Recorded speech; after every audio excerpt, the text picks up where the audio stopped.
Nobody knows the things that touch my heart, and most times I like to keep it that way. I try not to think much. Overthinking is anyway bad, as they say.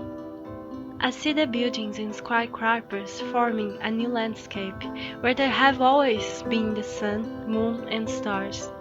Today, we associate stars and achievement, stardom with money, capitalism, and assimilating lands and properties. The world has changed drastically. Cultures have evolved, and with time, even human beings' lifestyles have also changed. I know it's impossible to consider an unchanged world. Change is the only constant of life.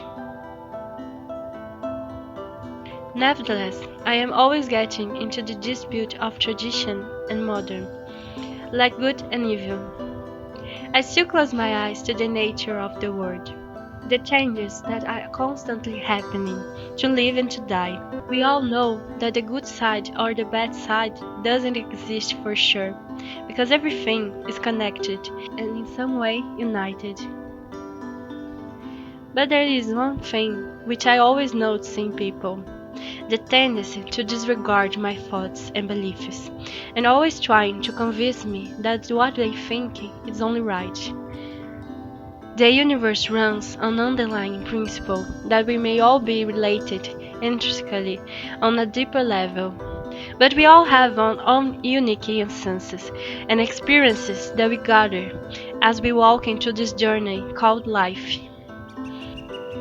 We are all so diverse in terms of mind, body, and experience, and we will always have to understand the other's experiences in order to be able to continue to live together and coexist.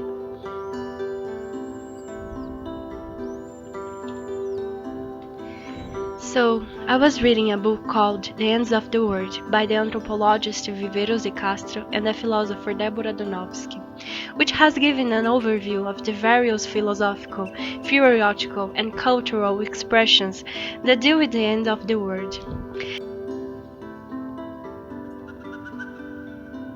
These authors affirm that all this dysphorical flowering runs counter to the humanistic optimism prevailing in the 3 or 4 last centuries of Western history.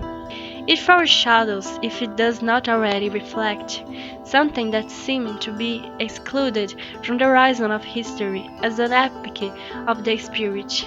The ruin of our global civilization due to its constant hegemony, a fall that could drag with it considerable portions of the human population. They say, and I quote, "The Anthropocene, or whatever else name you like to give it, is a time, in the geological sense of the term, but it points to the end of an apocalypse.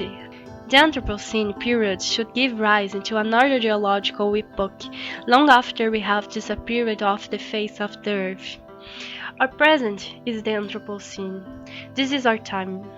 But this present time is revealing itself as a present, a perfuse passive barrier of a geophysical calm that is entirely outside of our annealing reach. The revolution has already happened. The events with which we have to deal with are not in the future, but largely in the past.